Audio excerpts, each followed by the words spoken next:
Penyerang sayap PSM Makassar Yakob Sayuri menjagokan timnas Jerman di Piala Dunia 2022 Qatar. Piala Dunia 2022 Qatar akan berlangsung 21 November hingga 18 Desember 2022.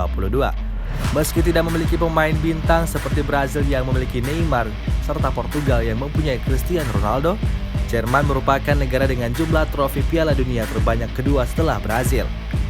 Die Mannschaft telah mengoleksi 4 trofi Piala Dunia, edisi 1954, 1974, 1990, dan 2014. Jerman melanggeng ke Piala Dunia 2022 sebagai pemuncak grup 1 kualifikasi zona Eropa, mengoleksi 28 poin hasil 9 kemenangan dan sekali imbang. Di Qatar nanti, anak asuh Hansi Flick berada dalam grup neraka, tergabung di grup E bersama Spanyol, Jepang, dan Costa Rica. Kendati demikian, timnas Jerman semakin ganas seiring keberadaan Hansi Flick di kursi kepelatihan. Flick mampu membuat beringas di depan gawang lawan.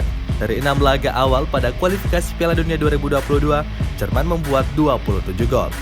Rinciannya yakni menang 2-0 atas Liechtenstein, Armenia 6-0, 4-0 atas Islandia, 2-1 atas Rumania, 4-0 atas Makedonia Utara, dan yang terakhir menggasak 9-0 atas Liechtenstein lagi.